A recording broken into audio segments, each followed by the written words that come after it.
In this video, we'll learn how to get started doing yoga. As you start your yoga journey, it's necessary to keep in mind how important your mental attitude is for success. Bodily agility and flexibility will come with practice, but to begin practicing, you need the correct mindset. For a beginner, it can be very confusing. Just picking out the right yoga outfit can be a headache. Then, how do you decide which yoga practice is the best one for you?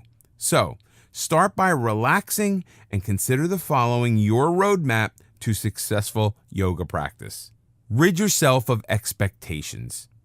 If you have viewed pictures of yoga poses and have decided that you could never achieve that type of agility, keep in mind that it undoubtedly took years, perhaps decades, for the model to get to that level. He or she was specifically chosen for his or her expertise.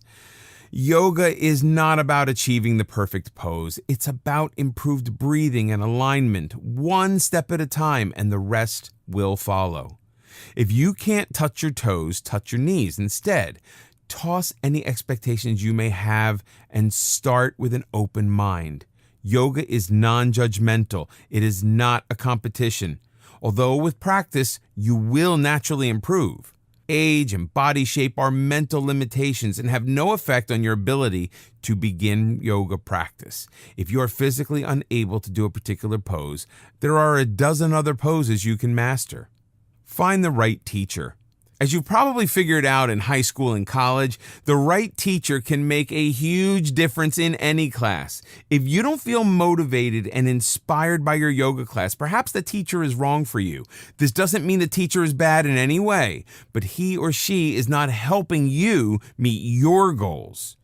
Consider whether the teacher is teaching things that you need to learn. Regardless of how good the teacher is, if he or she isn't helping you meet your needs, look for another one. Your best friend may rave about her hot yoga class, but if this isn't for you, you need to keep looking for another class. Perhaps you want something less physical and more spiritual. There are plenty of yoga teachers out there, and one will be just right for you. Are you moving toward your goal? A good teacher will guide you step by step along the journey. If you feel at a standstill, perhaps the teacher is not for you. Can you ask questions? A good yoga teacher is available before and after class for his or her students and will listen and address individual concerns. If your teacher is not approachable, find one who is. Don't hesitate to ask your teacher about his or her training or philosophy. The best type of teacher is someone who views yoga as a continuous work in progress and is still studying with his or her own teacher. It's the yoga, not the outfit. Do you know one of the major reasons people don't go or stop going to the gym? They feel self-conscious among a group of perfect bodies. Yoga has become so trendy, people are actually fretting about which designer outfit is best and what color mat they should buy.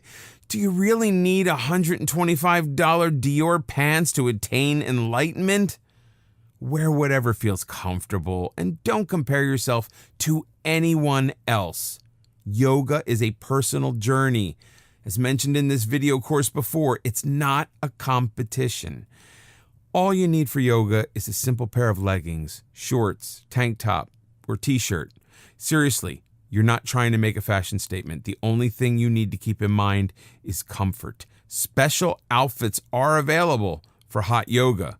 You'll want a yoga mat that lasts, so do choose a quality mat. It will be an excellent investment. Some yoga classes can cost up to $20. This can add up, but it shouldn't be a deterrent to get started. There are ways to practice yoga on a budget. The local YMCA, gyms, and some community centers frequently offer yoga classes at low rates. During warm weather, yoga groups may meet at local parks. When signing up for class, buy in bulk. Signing up for 20 classes at a time instead of the individual classes may get you a discounted rate. Some yoga studios rent mats and water bottles. They may only charge $1 or so, but the extra expense can add up. Bring your own mat and bottled water from home. Some yoga studios offer karma yoga classes. These classes are free in exchange for doing some work at the studio, such as manning the front desk and cleaning up after a class. If cost is a concern, don't hesitate to ask about this option. Some studios will be happy to trade a class for a bit of service rendered. The best time to practice yoga. A handy excuse not to get started with yoga practice is time. The fact is, we are all busy. We all have the same 24-hour day. If we intend to accomplish something, we need to make time. Traditional yoga involves sunrise or sunset, but using any time for yoga is better than no yoga at all, although practicing yoga on a full stomach is not a good idea.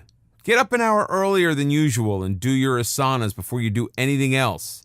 It energizes and activates your body and mind in the best possible way. The physical poses get your body going while the breathing clears the mind. Yoga intentions. Some yoga teachers ask you to set your intentions at the start of the program. What exactly does that mean?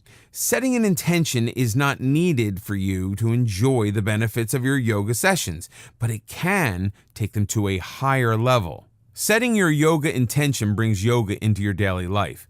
Yoga doesn't stop when the asanas are done. They are supposed to be at the beginning of your spiritual journey, not at the end.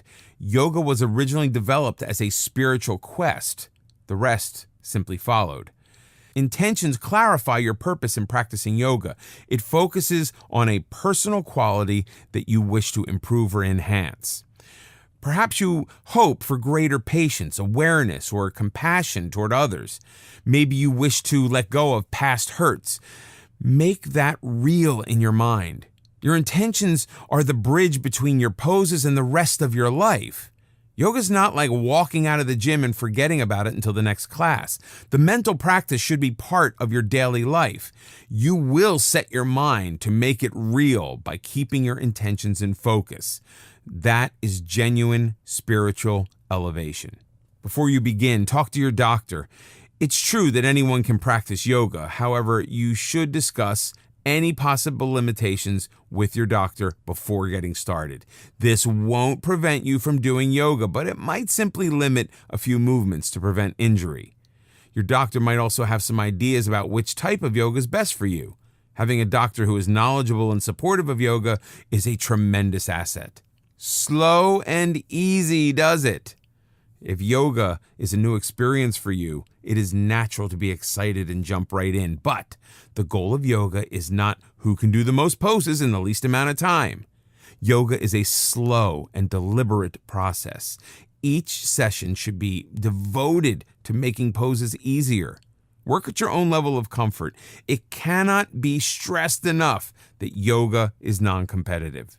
If certain poses are more difficult than others, simply practice them more until they become easier. There's no time limit for mastering yoga poses. When poses become easier, go a bit beyond your comfort zone to reach the next level, but never to the point of physical discomfort. Begin at your own starting point. Joining a new yoga class where everyone else seems to know what they are doing can be intimidating, but that is the case when you begin any new endeavor. Regardless of anyone else, you are your own starting point. It is entirely irrelevant that everyone else is able to balance on one leg for 60 seconds while you keep tipping over. Instead of fretting, enjoy the progress as you keep improving. Savor who you are every step along the way. Self-acceptance is the essence of enlightenment. The spiritual side of yoga encourages compassion. Start with yourself.